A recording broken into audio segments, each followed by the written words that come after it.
Vous êtes avec Gabriela Desbiens-Richard Et Jason Cet-Amour, et vous écoutez sommelier en cavale.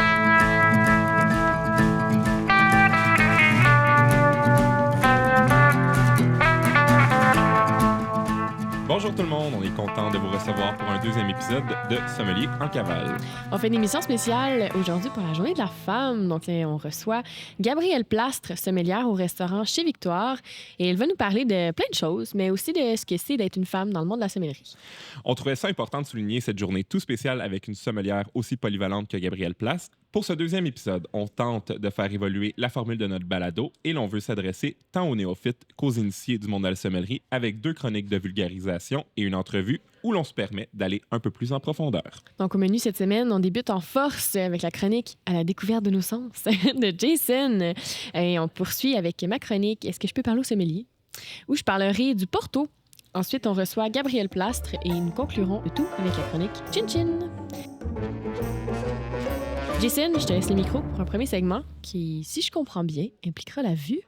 Oui, tout à fait, Gabi. Alors, aujourd'hui, pour ma chronique, je vous invite à une réflexion sur les sens. Je m'explique. Le vin est une boisson unique au monde qui nous fascine par toute la complexité qu'elle renferme et qui nous amène à nous questionner et mettre tous nos sens en éveil. Ainsi, bien que l'on sollicite nos sens constamment au quotidien, on les questionne peu. Alors, l'analyse d'un vin, c'est mettre nos sens en action et c'est aussi se poser des questions sur les qualités du produit que l'on déguste pour arriver à l'apprécier pleinement. Que l'on soit chez soi, au restaurant, entre amis, collègues ou famille et qu'on boit du vin, on peut le faire de manière hédoniste, bien évidemment, mais pourquoi pas mettre en action le sommelier qui sommeille en nous en appliquant un protocole tout simple de dégustation analytique. L'exercice de dégustation se fait en 4 temps et met à contribution chacun de nos sens. Tout d'abord, il y a la vue, où l'on s'attarde à l'aspect visuel du vin. Ensuite, vient la phase olfactive, où l'odorat est à l'ouvrage, puis la phase gustative qui fait intervenir le goût, le toucher et la rétroolfaction. Enfin, la dernière étape est celle où l'on tire nos conclusions d'appréciation d'un vin. L'ouïe est peut-être le sens le moins utilisé, bien qu'on ne l'écarte pas totalement. À travers les épisodes du balado, je suis en train d'explorer avec vous chacun des sens sollicités et je débuterai aujourd'hui par la vue.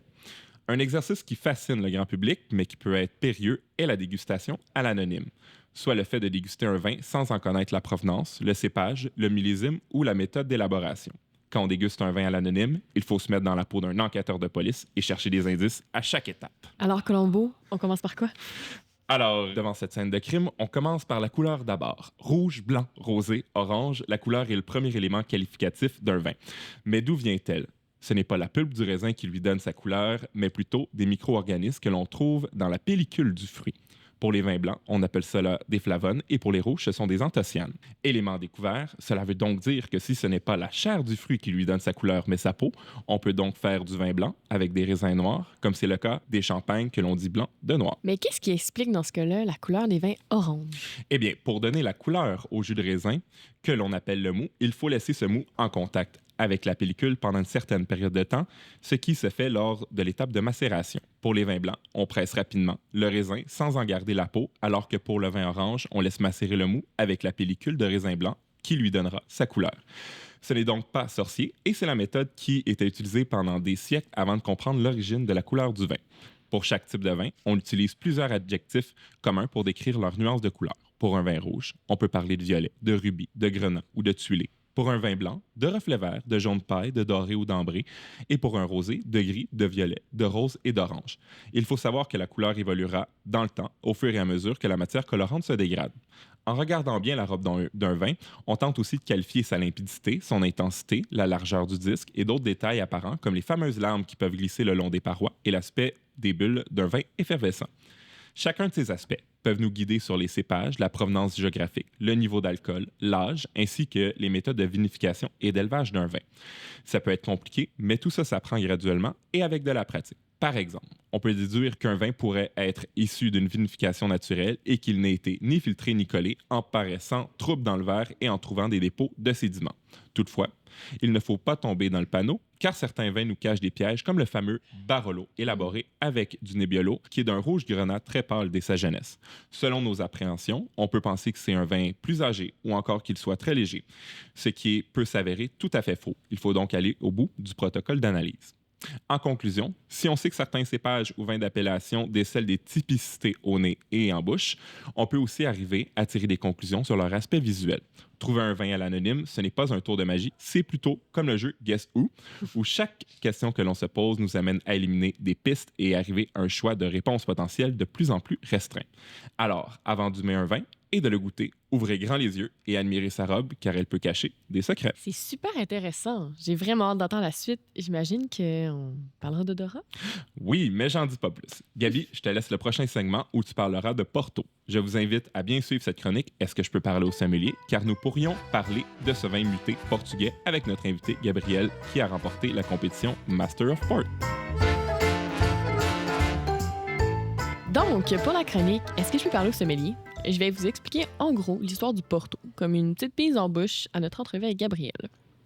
En gros, au 18e siècle, il y a un marchand anglais qui se rend compte que pendant le transport du vin portugais jusqu'en Angleterre, parce que oui, les Anglais buvaient le vin du Portugal en 1700, les barriques arrivaient avec de la piquette. La piquette, c'est-à-dire que c'est le vin qui avait tourné un peu au vinaigre parce qu'il n'était pas assez stable. Donc, comme solution, ils ont décidé d'ajouter de l'eau de vie, donc un alcool fort, pour venir muter le vin. Donc, en fait, muter, c'est vraiment ça, c'est le processus d'ajouter une eau de vie, donc un alcool fort, à ton mou ou à ton vin pour venir muter, en fait. Donc, voilà, et bam, le Porto est né. Aussi simple que ça. Puis, à la grande surprise de tous, le Porto n'est pas fait à Porto. En fait, c'est dans la région du Haut-Douro, dans le Portugal, donc à environ 100 km de la ville de Porto. Et on appelle l'appellation comme ça parce qu'on passait par le port de Porto pour venir expédier le vin jusqu'en Angleterre. Donc, vu qu'ils passaient tout le temps par là, ils ont décidé de nommer l'appellation Porto en honneur au port de Porto. Voilà. Donc, je pourrais vous en parler encore pendant des heures, mais on essaie de se limiter à des chroniques d'à peu près 3 minutes pour pas trop vous endormir. Donc, voilà, le Porto, c'est un vin muté, donc un vin fortifié de la région du Haut-Douro au Portugal. Merci Gabi pour cette chronique qui nous a fait voyager. Pour la suite, passons au cœur de notre balado avec notre invité du jour. Je te laisse le soin de nous l'introduire.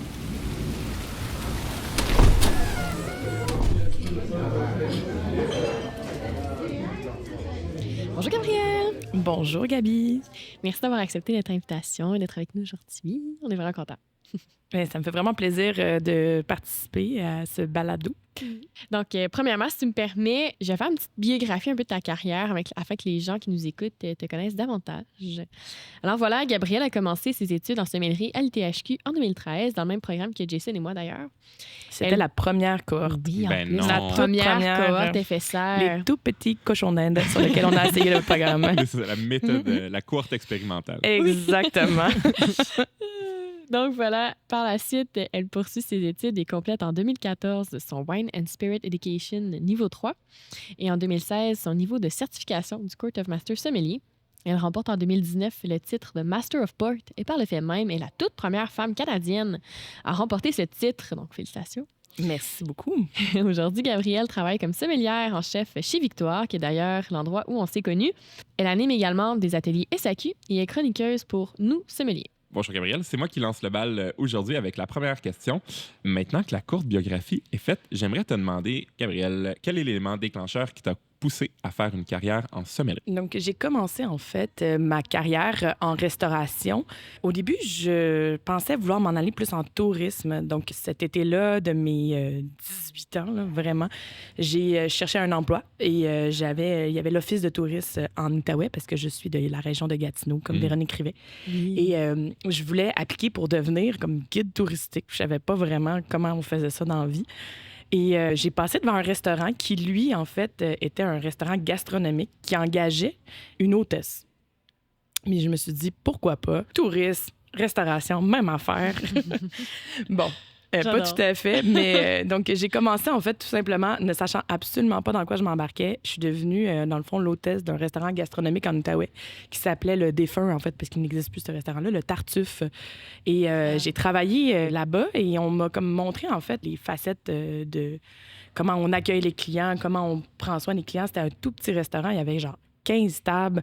C'était vraiment du haut de gamme. Il y avait encore des tapis. Il fallait passer à l'aspirateur. Là. Oh, mon c'est ce Dieu, genre de les restaurant-là. tapis. Oui, exactement. Pour ceux et celles qui souhaitent se starter un restaurant en 2023, les tapis, c'est non. C'est non. Beaucoup d'acariens. Donc, non, c'est ça. Mais en fait, ça a fait en sorte que les premières fois que j'ai échappé des choses à terre, au moins, on les entend vraiment moins. C'est vrai. C'est Ça vraiment... brise moins les verres également. C'est ça. Faut voir le positif. Donc, je suis comme tombée en amour. Je voulais vraiment pas faire ça de façon professionnelle au départ. Puis j'ai commencé en restauration et j'ai juste continué.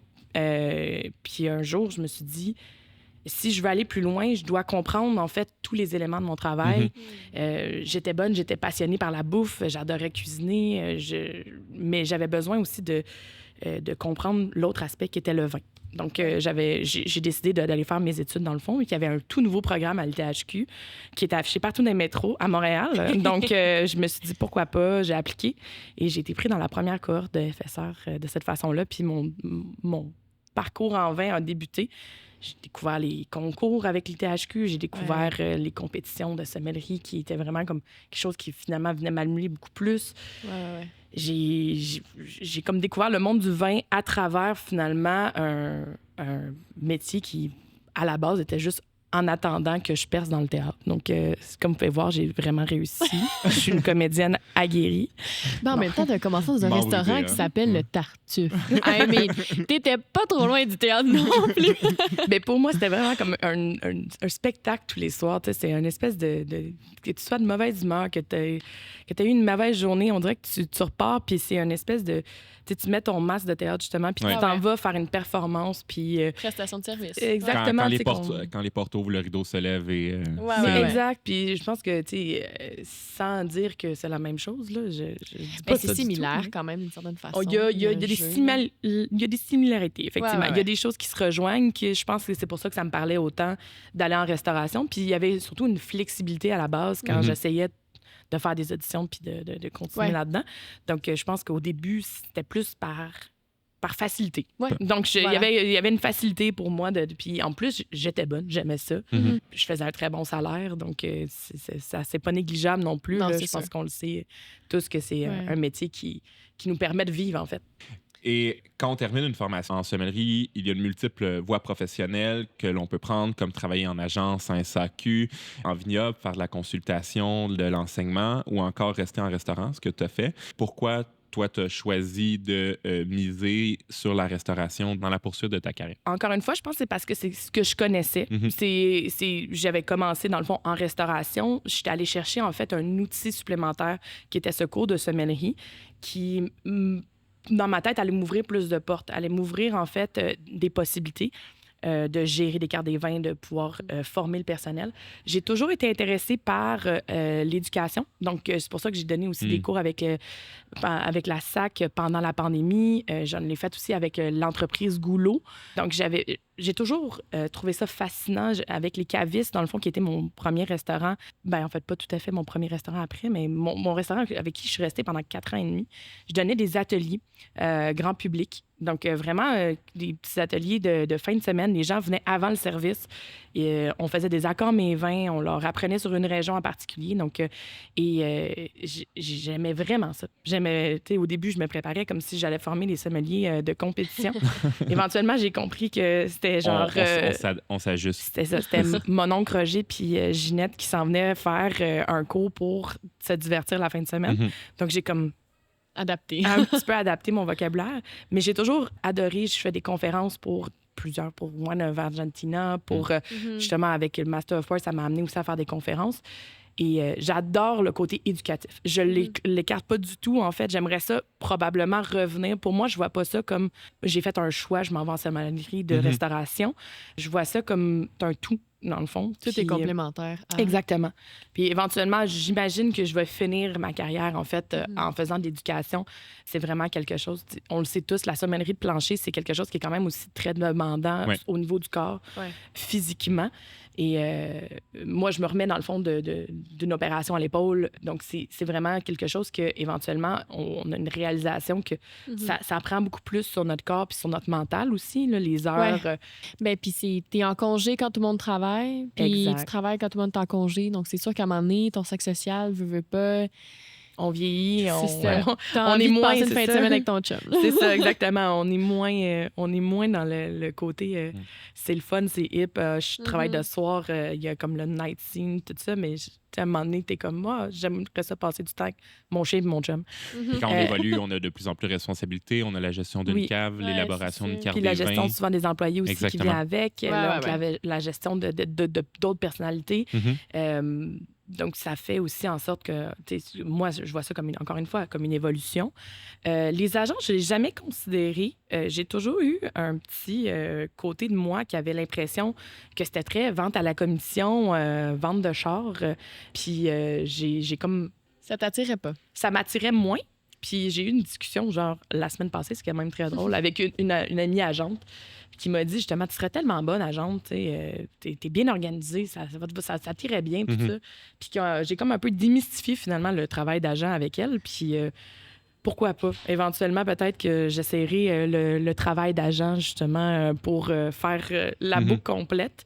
Au niveau du vignoble, je le vois souvent, en fait, comme des gens qui s'intéressent plus à la création du vin, Ouais, à la vitivini. Oui, exactement. Tu sais, je suis pas... souvent, ce que je vais expliquer quand les gens essaient de me complimenter, puis ils disent « Comment t'es œnologue? » Je suis comme « Non, les œnologues, c'est ceux qui sont les nerds avec le code blanc, Ouais. comme dans le lab. » Qui Puis mesure moi, le pH. c'est ça. Moi, je suis la vendeuse. Tu sais, Ouais, c'est je ça. suis la personne qui va vous faire rêver puis qui va vous amener ailleurs. Mhm. Puis, tu sais, souvent, comme on dit, c'est les œnologues, ils développent finalement, quand ils dégustent, eux, ils dégustent les défauts. Mhm. Nous, on déguste les qualités. Tu sais. C'est souvent c'est comme ça que je vais différencier. Ouais. Je vois pas du tout, en fait, ça comme un métier complémentaire, mais comme une autre branche complètement dans le vin. Là. Tout ce qui est tu sais, viticulteur, tu sais, Ouais. ces gens-là, nécessairement, vont pas s'intéresser à la sommellerie puis à la vente du produit. Tu sais, eux, ils veulent créer quelque chose. Puis j'ai jamais eu ce besoin, je pense, de créer. Juste pour ceux et celles qui nous écoutent, Vitivini, en fait, c'est pour la Viticulture. viticulture, en fait, donc la culture de la vigne. Tout ce qui se passe au champ. Vini, exactement. Tout ce qui se passe au champ. Vini, c'est tout ce qui se passe au chai. Donc, le chai est où on fait le vin. Donc, c'est la viniculture. Puis, un œnologue, en fait, c'est le scientifique du vin. Donc, c'est lui qui va vraiment y aller avec les molécules, qui va vraiment s'attarder là, au côté scientifique Ouais, exactement. Le du pH, vin. le pH, sucre, le sucre, c'est ça. Tout ça. les arômes, les Les défauts. alcools, les esters. Exactement. Donc, tu sais, il y a vraiment un travail de biologiste derrière ça, de ouais. chimiste. Ben, c'est un Ah, puis diplôme c'est un gros bac, là. universitaire, en fait. Oui, c'est Oui, ça. Qu'on fait exactement. en France, pas au Québec. Ouais. Je pense qu'il n'y a pas de... Euh, Je pense pas qu'il y a de formation professionnelle pour devenir œnologue au Québec. non. Mais Ben, en remarquez qu'en Ben, œnologie au Québec, on n'est pas super... on est fort au Québec en œnologie? En œnologie, non, mais tu sais, on a quand même tu sais, on a le lab, l'allemand qui fait les levures. Tu sais, on va avoir des gens comme... Tu sais, on a quand même des spécialités au Québec qui sont quand même intéressantes pour ça. Là. Puis on a Benoît Marsan qui fait chimie du vin à l'université, mais c'est pas un cours d'œnologie. Tu sais, tu peux pas devenir œnologue à la fin du cours de Benoît Marsan, mais c'est une personne absolument fabuleuse à rencontrer puis que j'encourage tout le monde à aller suivre son cours. Là. Moi-même, je veux le faire. Là, donc, c'est vraiment super fascinant d'apprendre sur la chimie du vin. Moi, comme je pensais aller en théâtre, j'ai fait musique au secondaire. J'ai jamais fait ma chimie. Chimie Ah. physique, Donc, t'as pas moi, fait ça. j'ai comme skippé sur la science, pensant que j'allais jamais faire quelque chose qui allait moindrement être lié à ça. Donc, je rush un peu, mettons, si on parle Pourtant, on nous le dit tellement. Ça l'ouvre des portes, fais-le, ça l'ouvre des Ouais, portes. ben dans mon domaine, honnêtement, musique allait plus ouvrir des portes. Un cours de musique puis de savoir faire du solfège allait plus ouvrir des portes en tant que personne qui a fait de la comédie musicale puis du théâtre J'adore. que la chimie. Donc, j'ai comme un peu évacué ça de mon parcours scolaire. La semaine dernière, avec Joris, on a parlé un peu de l'évolution du sommelier, des nouvelles technologies et tout, puis qu'il y en avait qui avaient peur un peu de l'évolution de la technologie, du rôle du sommelier.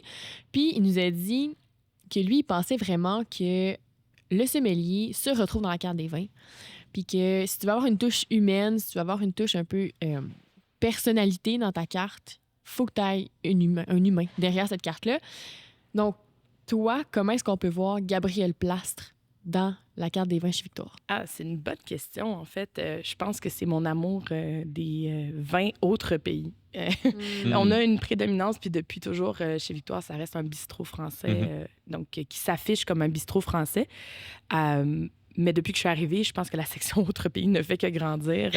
Donc, pour moi, tu sais, ce qui est l'Allemagne, l'Autriche, c'est vraiment mon go-to. Là. C'est vraiment, en fait, là où je me retrouve, des vins avec une belle acidité, une belle fraîcheur, des vins qui vont avoir une vivacité, qui vont venir trancher puis venir rafraîchir le palais avec ce qu'on mange. J'ai des vins rouges beaucoup plus légers sur la fraîcheur, tout ça. Je pense que effectivement, j'ai pas tant peur de la technologie. Je pense pas que la technologie est capable d'éplucher 40 listings d'agents puis de faire des choix conséquences de sa clientèle. Je pense pas qu'on est rendu là. Je pense pas qu'on est rendu à ce que le AI soit capable d'évaluer c'est qui la clientèle de chez Victoire, alors que moi, j'ai passé 4 ans sur le plancher à la côtoyer, cette clientèle-là, de la comprendre, de voir qu'est-ce qui marche, de voir ce qui marche moins, finalement d'expérimenter, oui, mais aussi d'avoir sa personnalité. Tu sais, je pense que quand tu es en amour avec un vin, c'est très facile de le vendre à un client. Ah, ouais. Donc, tu sais, moi, mon but, en fait, en tant que sommelière chez Victoire aussi, c'est de créer des gens passionnés. Mon personnel, j'essaie de les rencontrer puis de leur faire goûter le vin et de les rendre passionnés par un vin. Peu importe lequel, même si c'est pas le mien, même si c'est pas mon coup de cœur. En fait, je préfère que ce soit pas mon coup de cœur, sinon on vend tout le même vin. Tu sais, quand les gens commencent à devenir passionnés, je pense que c'est ça qui reflète. Puis je pense que c'est pour ça que les gens reviennent et aiment être servis aux victoires, parce que dans le fond, j'ai plein de petits passionnés qui finalement vont vendre la passion. Puis oui, tu peux éplucher une carte des vins puis juste choisir mathématiquement ou juste dire moi j'ai 55 $ de budget, voilà, ça, je connais ça, cette appellation-là. Puis il va en avoir sur ma carte, là. Il va en avoir des vins qui rassurent le client. Mais il va y avoir aussi des choses que je suis comme, moi, j'ai jamais à goûter à ça, du fruit roteur vétérinaire. J'ai envie de goûter à ça, donc on va avoir ça sur la carte des vins maintenant. Oui, c'est ça. En fait, c'est comme une façon aussi pour toi d'explorer, choisir ta carte des vins. Est-ce que tu sens que la clientèle te suit? Absolument, absolument. Je pense que j'ai une clientèle qui est très ouverte. C'est sûr qu'on a encore des gens qui, de base, vont être comme, je veux du chardonnay. Puis je suis comme, mais j'ai pas de chardonnay au verre. Puis ça, j'ai commencé à m'assumer. Je mets pas nécessairement du chardonnay puis du sauvignon blanc. J'essaie d'en avoir un des deux au moins au verre, mais tu sais, je le mets pas systématiquement au verre. Même chose pour du cabernet sauvignon ou du pinot noir, mais je veux avoir des alternatives. C'est sûr que il faut que tu gardes la clientèle en tête, dans le sens que si quelqu'un veut un pinot noir, c'est souvent parce qu'il veut quelque chose de fruité, de léger. Mais tu peux lui offrir autre chose. Tu peux lui dire, ben parfait, tu vas découvrir le pinot d'Aunis, tu vas découvrir du gamay, tu vas découvrir, je sais pas, du Zweigelt. Donc, tu vas découvrir un autre cépage, finalement, qui va peut-être te parler aussi, puis qui va t'amener ailleurs. La même chose avec du chardonnay. Souvent, les gens vont avoir comme cette idée préconçue du chardonnay. Puis c'est drôle parce que s'il y a un maudit cépage qui a 1000 personnalités, c'est bien lui. Ben oui, Là, à chaque fois que le monde me dit, genre, je veux du chardonnay, je suis comme, oui, donc n'importe quoi, finalement. C'est ça. Donc, c'est quoi votre référence en tête? Est-ce qu'on est en Bourgogne? Est-ce qu'on est en Californie? Puis on est-tu à Chablis ou est-ce qu'on est dans le Mâconnais, en Bourgogne? Là, on est-tu en Bourgogne-Côte-d'Or qui a fait 18 mois de barrique, ou on est à Chablis, petit Chablis, pommes vertes et coquilles d'huîtres? Là? Parce qu'il y a comme un monde de différence, là, tu sais. Donc, c'est vraiment là où, je pense que le sommelier brille, en fait. C'est là où, quand les gens arrivent avec une idée, bien, de les rassurer, puis de les amener ailleurs, puis d'être comme, donne-moi la main, je t'amène quelque part, fais-moi confiance. Puis je pense que c'est ça le rôle du sommelier, en fait, dans un restaurant. C'est non seulement de mettre en confiance son personnel, de leur donner des outils pour être indépendant, mais aussi d'être là comme une bouée de sauvetage. Oui, clairement. On se mentira pas, la sommellerie, ça a longtemps été un milieu réservé aux élites, aux hommes et tout. Ça se démocratise de plus en plus. On voit que les femmes apparaissent. On a des femmes très fortes au Québec. Là. On a parlé tantôt de Véronique Rivet, on parle d'Élise Lambert, de Nadia Fournier, de Jessica Arnois. Il y a beaucoup de femmes qui ont... heureusement, de Michel Bouffard aussi, là, de femmes qui ont réussi à faire leur place au Québec. C'est beaucoup de femmes aussi de la même génération de sommellerie, on va se le dire, qui ont réussi là, parce qu'après des années d'acharnement, ont fait leur place et ont prouvé, dans le fond, qu'ils méritaient aussi leur place. Puis c'est un peu ça, souvent, que je déplore, c'est qu'en tant que femme, on doit mériter notre place. On se fait dire, dans le fond, que souvent, les gens vont peut-être avoir moins... Quand j'ai commencé en sommellerie, j'étais jeune. Donc, moi, on m'a déjà demandé le sommelier d'un endroit alors que c'est moi, en me pointant mon boss boy de genre 18 ans. Donc, je t'ai fait comme moi, il n'y a pas de problème, je vous l'envoie, mon sommelier. Le petit gars paniqué était comme... Il était plein, mais... Le petit gars paniqué me regarde, mais qu'est-ce que tu veux que je leur dise? J'ai aucune idée. Moi, j'astique des verres dans la vie.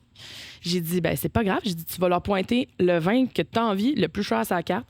Puis j'ai dit, apparemment, ça fait aucune différence pour eux parce que c'est pas les connaissances qu'ils veulent. Mm-hmm. Ils veulent juste un gars. Donc, c'est ce qui est arrivé. Il est arrivé à table, ils ont dit, ça, c'est bon? Il a dit, absolument. Puis il m'a dit, va chercher celle-là. J'ai dit, parfait. Non. Oh my J'ai- God. Puis c'est même pas une joke, c'est pas une histoire inventée. Ça m'arrive encore que les gens, dans le fond, refusent de comprendre que parce que je suis une femme, j'ai un palais, j'ai Des connaissances. j'ai de l'odorat, je suis capable de déguster, puis je suis capable de faire des décisions en conséquence. Donc oui, ça reste quand même un métier qui est encore dominé par les hommes, on va se le dire. La restauration en général aussi, c'est un milieu qui... il faut avoir beaucoup de guts pour pouvoir aller en restauration. Il faut avoir aussi soit être un peu fou ou avoir avoir un background financier, avoir quelque chose, beaucoup d'argent, en fait, qui nous suit. Je sais pas si c'est parce qu'on fait moins confiance aux femmes avec l'argent. Je sais pas d'où ça vient. Ouais. Je sais pas, est-ce que c'est parce que les femmes qui sont en restauration sont plus dans l'ombre puis on les voit moins. Je sais pas. Mais c'est vrai que ça reste un métier qui est encore beaucoup dominé par les hommes. Même les compétitions de sommellerie, Ben oui. je suis souvent la seule. Si cette année, on était, mon Dieu, 3 femmes à meilleure sommelier du Québec. Sur une douzaine, vous étiez une dizaine de candidats? Oui, exactement. Donc, on est...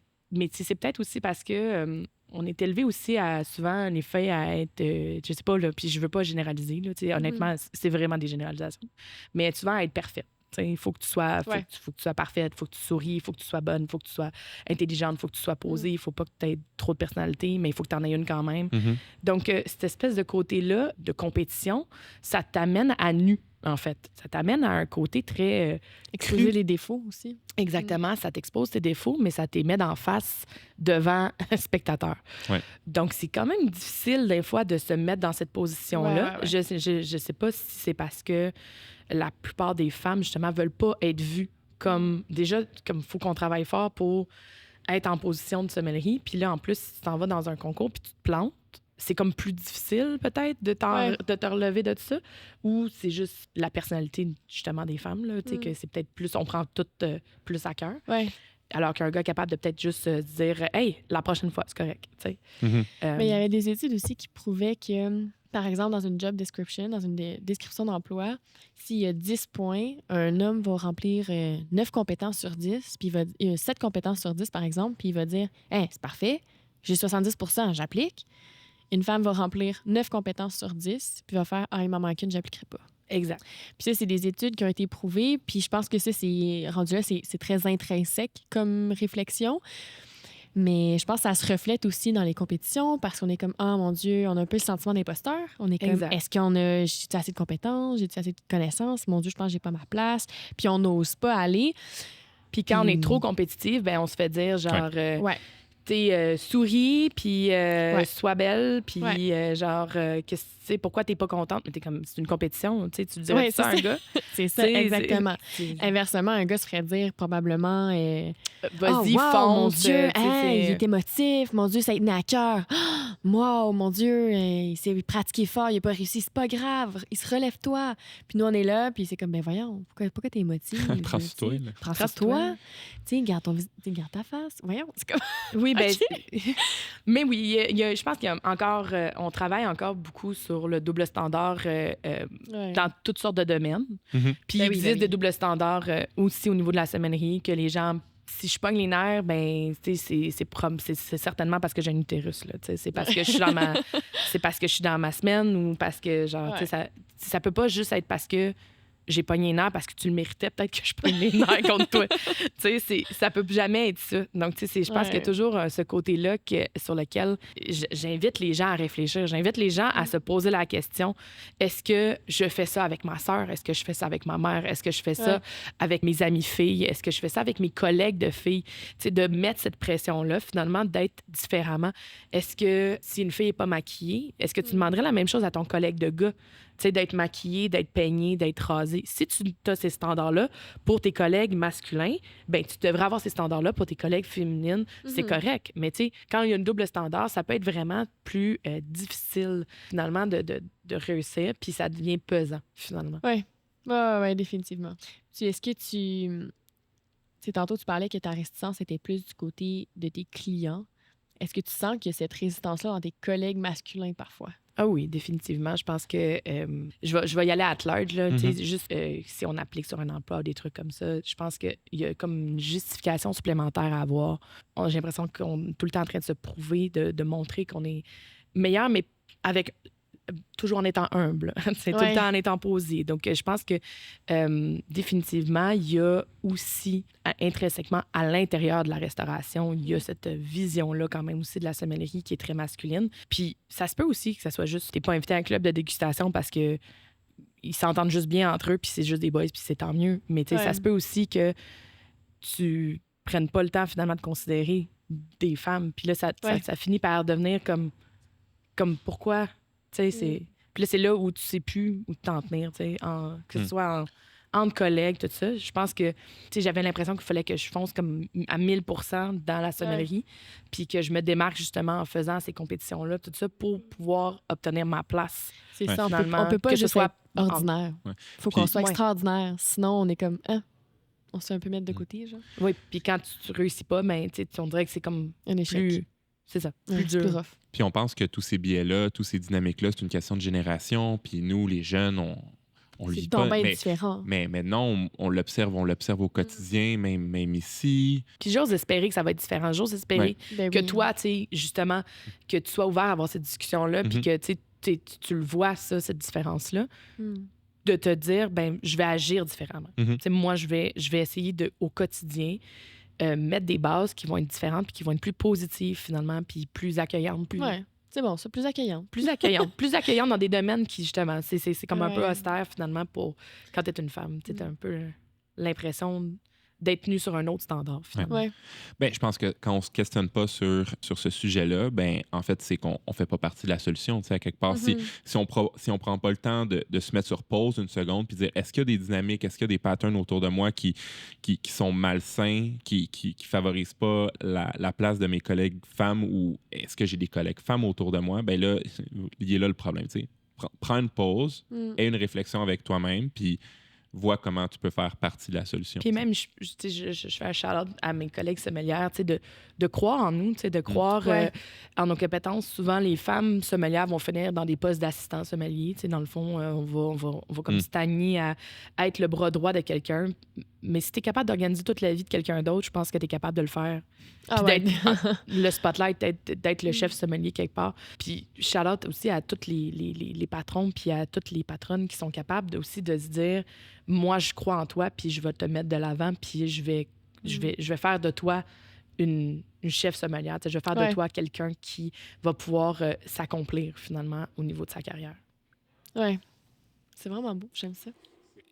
Alors, yes, parfait. Alors, on continue cette entrevue. Gabrielle, tu as gagné de nombreux concours sur les vins, je pense aux vins d'Allemagne, aux vins d'Argentine et de Porto, entre autres. Participer à tous ces concours, ça nous oblige à étudier de longues heures, à déguster bon nombre de vins pour aller chercher le titre de Master of Port, ce qu'on appelle en fait le petit nom du concours. Quel a été ton cheminement et peux-tu nous dire un peu ce que tu aimes de ces vins, donc des vins de Porto? Donc, la compétition vin de Porto, en fait, est un peu... moi, ce que j'aime beaucoup, en fait, des compétitions comme ça, comme tu mentionnais, de vins d'Argentine, d'Allemagne, c'est que ça te permet de te plonger exclusivement dans un univers. Donc, c'est vraiment d'aller super pointu et d'aller très profond. Donc, comme pour me préparer, finalement, c'est vraiment de...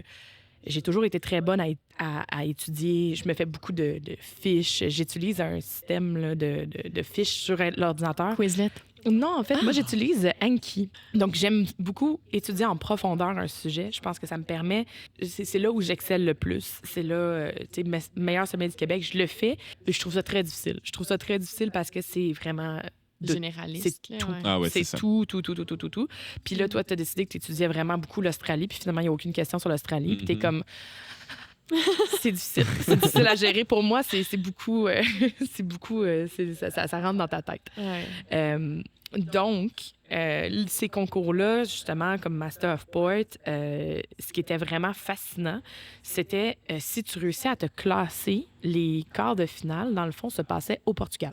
Ah ouais, déjà au quart de finale. Oui, exactement. Donc, Wow. le concours Master of Port va revenir à toutes les 3 ans, je crois. Là, c'est sûr qu'avec la pandémie, ça a un peu décalé bizarre. Moi, je l'avais fait en 2019. Puis les finales se sont faites comme genre milieu 20. Donc, en tout cas, puis après ça, j'ai été dans le jury l'année d'après, mais OK. comme c'était en 23. En tout cas, OK. ça a été vraiment bizarre. Puis j'ai toujours pas eu mon voyage, là. J'ai toujours pas été au Portugal, qui était le prix finalement. Moi, puis le deuxième gagnant Ouais. maintenant, Lee Barclay, qui a maintenant le titre de Master of Port en ce moment. Donc, mais tout ça pour dire que quand on se lance là-dedans, ce qui était vraiment fascinant, puis j'invite tous les sommeliers à participer parce que l'examen est en ligne déjà. Donc, tu sais, c'est des questions, t'es timé. C'est sûr qu'il faut que tu répondes rapidement et bien. Ouais. Mais si tu es les 2 meilleurs de ta province, tu as un voyage à Porto. Donc, Porto et Douro, donc, qui étaient payés exactement. Donc là, on était un contingent finalement de 10 sommeliers pour les 5 chapitres représentés du Canada. Et on se promenait, dans le fond, on est allé à Porto, bien, surtout en fait à Villanova de Gaia, qui est en Ouais. face, parce que c'est là où toutes L'élevage se fait, les les élevages se Gallegos. fait de ce côté-là, parce que justement, c'est sur la rive sud, donc moins d'exposition, plus d'humidité, versus Porto. Et c'était super fascinant parce que là, on en a goûté, mais goûté, là, genre, à te donner mal à la tête puis donner mal au cœur tellement il y a de sucre. Ah ouais, Donc, tu sais, donc, on a goûté tellement de Porto là-bas, puis c'est de comprendre le style, puis c'est de comprendre un peu ce qu'ils voulaient. Et je dois vous avouer que moi, l'année où j'ai gagné, quand ils ont commencé à annoncer les finalistes, et bon, déjà, je me suis rendue en finale. Donc, les 3 finales, c'était Lee Barclay, c'était José Luis Fernandez, que j'ai deux hommes, j'ai beaucoup de respect pour ces 2 hommes-là qui se démarquent particulièrement dans leur province, en Colombie-Britannique puis en Ontario. Mais j'étais comme... Moi, dans ma tête, j'allais finir 2 ou 3e. Là. J'étais comme, c'est correct, je suis pas là pour gagner. C'était le fun, j'ai déjà eu mon voyage. Donc, comme on dirait que parce que la pression était tellement plus basse, parce que j'étais tellement ben oui, convaincue Ouais. que c'était pas ma place de gagner. Lee était tellement passionné. Il y avait des portos à son restaurant. C'était pratiqué à vous faire des ouvertures à la pince. Tu sais. Ah oui. Tu sais, des trucs comme ça ouais. que moi, j'étais comme, j'ai pas le matériel pour faire ça. J'ai pas la clientèle pour faire ça. J'ai genre un porto sur ma carte. C'est... Tu sais, dans ma tête, on n'est pas à la même place. Donc, c'était tellement drôle parce que je lui donnais déjà la victoire, mais je pense que ça m'a tellement aidé à décompresser que pour eux, en fait, il y a une grosse partie de...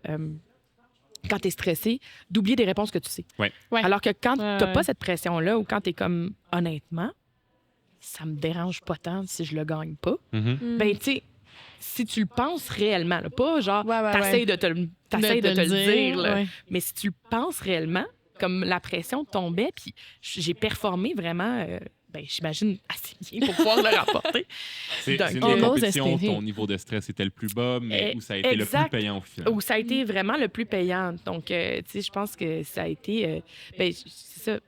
Ça a été vraiment un super beau cheminement, cette compétition-là, parce qu'après ça, finalement, dans le fond, on allait au Portugal, comme je disais, au quart de finale. On faisait une épreuve au Portugal, les 10 candidats, ils gardaient le top 5.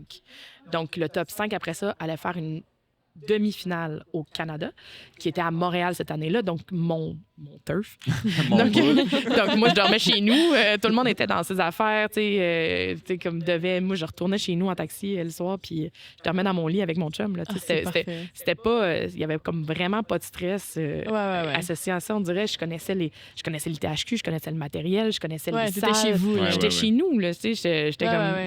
Il y a vraiment, quand on dit un avantage quand on joue à maison, là, il y a vraiment un côté psychologique. Est-ce que désormais, tu as plus de portos sur ta carte? Maintenant que... Le Non. titre est dans ta poche. J'ai pas plus de Porto, j'ai toujours un Porto parce que Ouais. j'y crois vraiment. Je pense que c'est un produit qui est, en fait, qui a tellement une bonne longévité pour. Ouais. Tu sais, Au là, je vert, fais là. un petit speech pour mes collègues sommeliers. Mais, tu sais, dans le fond, tout ce qui est dans la famille des Tawny, donc les deux Ouais. grandes familles, on a, oui, les rubis, puis Ouais. on a les Tawny. Mais dans la grande famille des Tawny, tout ce qui est mention d'âge, puis les Coyeta ont une durée de vie après ouverture de 1 à 4 mois. Et ça, c'est pas aussi pour les gens à la maison. Là. Vous êtes Ouais. un couple, vous aimez le Porto, allez pas vers un LBV, allez pas vers les vintage parce que c'est sûr que le profil de goût est différent, mais ça a une longévité comme une bouteille de vin normal. Ouais, c'est Donc, ça. tu sais, gros max une semaine. Mais c'est que si je me trompe pas, le Tawny a subi en fait une oxydation Exact. contrôlée pendant son élevage, ce qui fait en sorte qu'une fois qu'il est en contact de l'air, quand il est ouvert, il se garde plus longtemps. Ce qui Et n'est pas pas le juste ça, cas c'est du qu'il porte. Ruby. C'est ça. Il supporte, mais l'oxygène. il aime ça. Il aime Exact. ça Ouais. être ouvert, en Exact. fait. Donc, tu sais, quand on parle de cadeaux, dans le fond, qu'on voudrait consommer immédiatement, c'est vraiment dans la famille des Tawny qu'on devrait se diriger. Mhm. Donc, la famille des Tawny nous permet d'aller chercher aussi des vintages beaucoup plus vieux. Ouais. Donc, tu sais, moi, j'ai toujours un Coyeta sur ma carte, souvent, tu sais, du 2004, du 2007. Donc, tu sais, en ce moment, c'est ça que j'ai, du 2007 sur la carte. Mhm. Donc, tu sais, c'est pour les gens, ils sont comme, mon Dieu, je peux boire du 2007. Puis je suis comme, oui, parce qu'il Ouais. a été embouteillé cette année.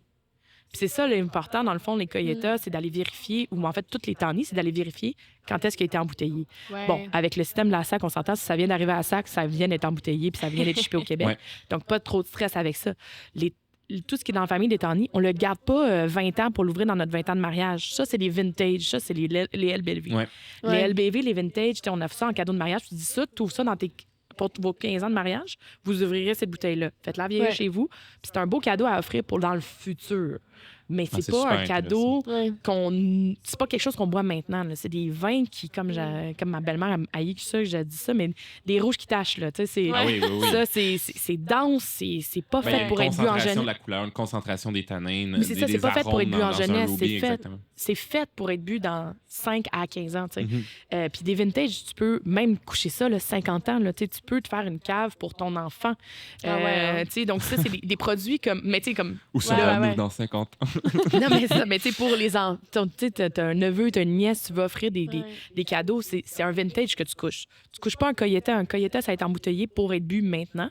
Puis ça vient avec des T-tops qu'on appelle là, les bouchons qui sont refermables, dans le fond. Donc, Ouais. si vous ouvrez une bouteille de Porto, puis ça a un bouchon de liège, c'était parce que c'est fait pour vieillir. Ouais. Si ça a un T-top, c'est fait pour... Tu peux le garder, tu peux le remettre, puis l'enlever indéfiniment. Puis tu le gardes dans ton frigo, puis honnêtement, tu vas avoir ça pour les mois à venir. Là. Donc, c'est un beau cadeau à se faire aussi en tant que couple. Tu sais, si on veut avoir un petit verre de Porto à la maison. Mhm. Personnellement, moi, mes préférés, c'est vraiment les Coyeta blancs.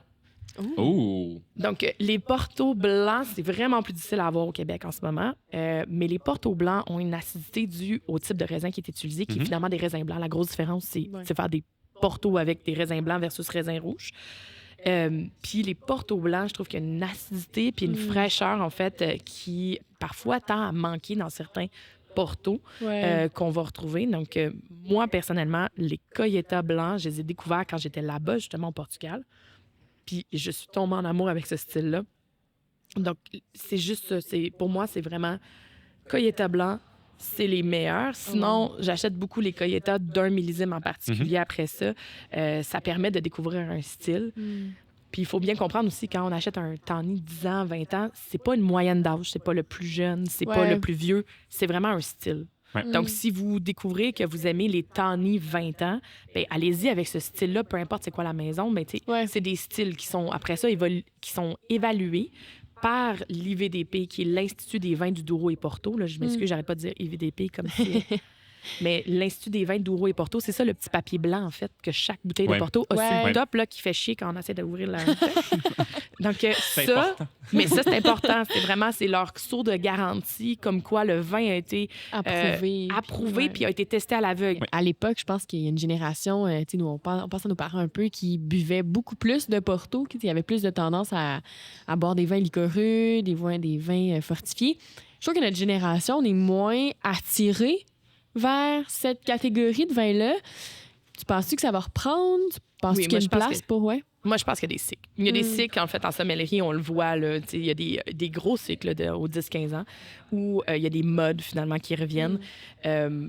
Mais, tu sais, on dit que le monde n'aime pas le Porto, puis tout ça, mais comme moi, j'en achète 12 bouteilles par mois, puis ça passe, là, tu sais. Ouais, c'est ça. Donc, je pense qu'il y a quand même, tu sais, tout le monde dit Le que... marché est là. Le marché est là, puis tu sais, c'est sûr peut-être que ma clientèle est peut-être d'une autre génération. Et c'est peut-être ça que je devrais lire dans ces ventes-là.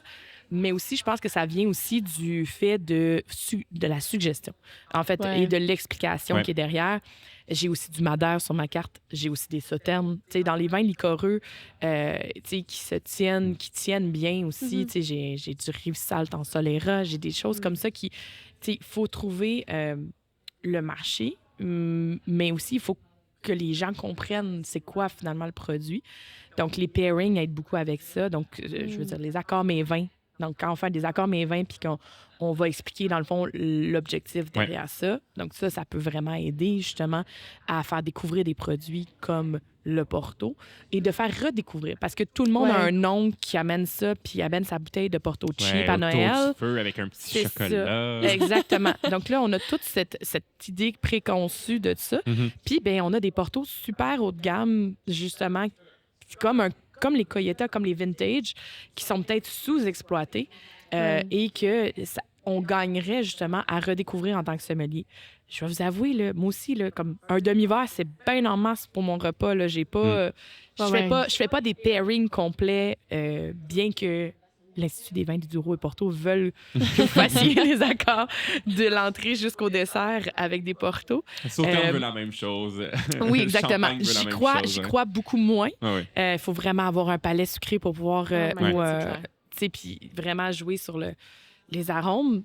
Personnellement, moi, je trouve que c'est un peu trop intense, mais je pense que ça a un super beau potentiel. Ça a un beau potentiel aussi avec les fromages, de faire des accords de contraste, justement, de faire du sucre, mais d'aller chercher, tu sais, dans un Coyeta, tu as souvent les fruits confits. Tu vas avoir toutes ces compotes qu'on va mettre, les fruits confits, les noix qu'on mange avec nos fromages, Ça fait pour faire un lien. Puis là, avoir des fromages très durs, salés, tout ça, pour pouvoir accompagner ça, ça fait des super Accords beaux de contraste. Exact. J'adore les accords de contraste. Moi, je suis vraiment une grande fan, comme je disais tantôt, des vins blancs acidulés frais avec de la bouffe riche. Je trouve que c'est super le fun. Tu sais, ça vient vraiment rafraîchir le palais.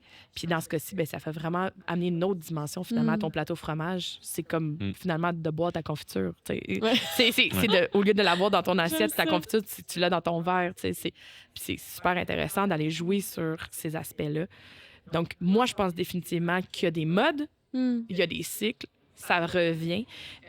On a vu aussi, tu sais, que ce soit avec les madères, tout ça, les gens ne cuisinaient qu'avec ça, ne comprennent pas que les madères, Ça se boit. ça se boit. Exactement. Les sherry, donc les sherry, les xérès, tu sais, c'était vraiment une autre époque, encore une fois. Mais tu sais, ça va tendre, ça va faire des cycles, en fait. C'est sûr que on est dans une période où le sucre est démonisé, là, à droite, à gauche, les sulfites, le sucre, c'est comme les ennemis numéro 1 et numéro 2 là, dans le vin. Là. Donc, c'est difficile d'un fois, mais souvent, on va le servir aux gens, puis ils réalisent pas qu'il y a 250 grammes par litre, puis ils s'en plaignent pas. Là, ils se posent pas trop la question, puis ils font juste l'apprécier puis pour ce que c'est. Mais oui. Super conversation sur le Porto.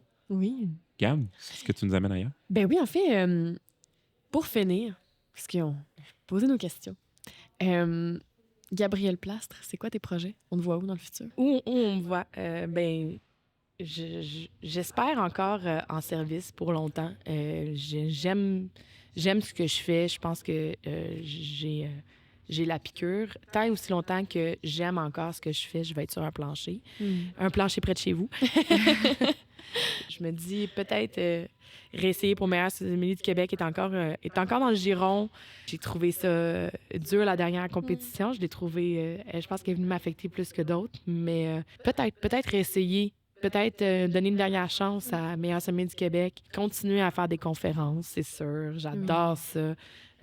Donner des conférences, partager mon savoir, de faire aussi des ateliers, des dégustations privées. J'adore ça. Je trouve ça super fascinant quand des clients viennent nous chercher puis nous parlent de ça. Ouais. Mais, mon Dieu, je ne sais pas, Gabi. Merci d'avoir été avec nous, Gabrielle. On te garde pour la suite. On est incroyablement content que tu te sois prêté au jeu de cette entrevue puis d'avoir accepté notre invitation. Oui. Mais merci à vous autres. On poursuit avec la chronique Chin Chin. Alors, Aujourd'hui, à la chronique Chin Chin, la discussion que nous avons eue sur le Portugal m'a inspiré un vin blanc de la région de Vinho Verde qu'on trouve au nord du pays. Je vous parle ici de la cuvée Monologo Arinto P24 2022 de A&D Wine, où l'on cultive en culture. J'adore, je suis tellement allée les visiter. Ben là, J'ai eu la chance d'aller dans le Vinho Verde aussi, puis oh mon Dieu, A&D Wine, une fabuleuse winery. Je m'excuse. Ça mérite une intervention. Ça met l'eau à la bouche. Donc, où l'on cultive en culture biologique le cépage Arinto dans le vignoble de Santa Teresa. Donc, cette cuvée a été fermentée en cuve inox et n'a pas subi d'élevage sous bois, ce qui lui donne une personnalité sur le fruit et la fraîcheur. C'est un vin caractérisé par des arômes d'agrumes, de fruits, du verger, de melon, quelque peu herbacé et une légère salinité en bouche qui évoque la minéralité. Le vin est léger, croquant et en simplicité. Si l'appellation régionale de Vinho Verde est reconnue pour ses paysages verdoyants et ses vins blancs vifs que l'on apprécie consommer en jeunesse, il faut savoir que la qualité peut être très variable selon les terroirs et le choix des cépages. Ici, on a un vin abordable, mais on ne délaisse pas la qualité. Ça en fait un beau vin du quotidien que l'on saura apprécier sur des plats simples de la semaine et l'on mise sur la fraîcheur et la mer. Donc, le Monologo Arinto P24 du millésime de 2022 est disponible à la SAQ, à l'Espace Cellier, en approvisionnement continu. Si, Jason. On a hâte d'écouter ça. Donc, moi, aujourd'hui, je propose le vin d'une vigneronne portugaise, donc Madame Joana Manzanita. Je m'excuse si je la dénomme. Donc, son domaine, le Manzanita, qu'elle tient avec son frère Antonio, dans les collines proches d'Alijo, où elle travaille des micro-terroirs sur des très vieilles vignes. Donc, je vous propose la cuvée Douro 2021.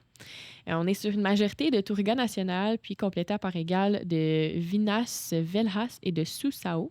Donc, probablement des cépages qu'on ne boit pas régulièrement, qu'on ne connaît pas beaucoup. Donc, c'est un vin qui est assez concentré, mais qui est bien ficelé. Texture très veloutée en bouche, une belle structure tannique, mais bien droite. Tout en étant très mûr quand même, ça coule bien. On est sur des notes un peu de bleuette, cassis, de violette, petite touche d'épices. On est à 13,5 % d'alcool, donc c'est pas trop chaud. On le retrouve à 21 et 25 à la SAQ, donc allez-y en courant. On y accourt. Et on termine la chronique Chin Chin avec notre invité, Gabriel, pour sa suggestion. Alors, moi, je vous suggère d'aller en Alsace. J'ai pas tenu au thème Portugal. Ben, en plus, c'est bien parfait. Moi, je suis d'accord avec l'Alsace. OK, parfait. Un de mes coups de cœur, en fait, de l'Alsace, c'est deux sœurs, Isabelle et Céline Meyer, qui c'est du domaine Joss Meyer. Donc, Joss Meyer qu'on trouve, en fait, avec en SAQ. Donc, vous allez pouvoir trouver cette cuvée-là autour de 24 $ et j'adore leur mise du printemps. Mise du printemps qui est faite à base de Pinot Auxerrois et Pinot Blanc. Donc, c'est vraiment un vin qui nous donne ces petites notes d'abricot, de pêche, avec une pointe iodée. C'est salin, mais avec de la texture. J'adore son côté, justement, zinc d'agrumes, une belle acidité qui vient rafraîchir. Parfait pour les fruits de mer, que ce soit la coquille Saint-Jacques. En tout cas, autour de 24 $ en SAQ. À chaque fois que ça arrive, je pense que je m'en prends une caisse. Donc, Joss Meyer, des vigneronnes exceptionnelles qui travaillent en bio en Alsace, deux vigneronnes, deux sœurs. Un grand merci d'avoir été avec nous aujourd'hui. On est vraiment contents d'avoir eu la chance de pouvoir vous parler de sommellerie, mais aussi de la place des femmes dans cette industrie-là. Oui, ça a été une conversation très riche. Merci beaucoup, Gabriel. À mettre dans votre calendrier pour la suite des choses, on vous recommande le Salon des vins d'importation privée de Raspipave, donc sous le thème des IP, du 23 au 25 mars au marché Bon Secours. Et on se revoit dans 2 semaines pour un autre épisode de Sommelier en cavale. Un merci spécial à Gabriel Place de s'être prêté au jeu, à l'Institut de tourisme et d'hôtellerie du Québec pour son soutien, à Mathieu Camier et l'Espace Plus pour le soutien audiovisuel et toute autre tâche connexe, Justin Picard pour l'habillage sonore, Samuel Roy pour le graphisme.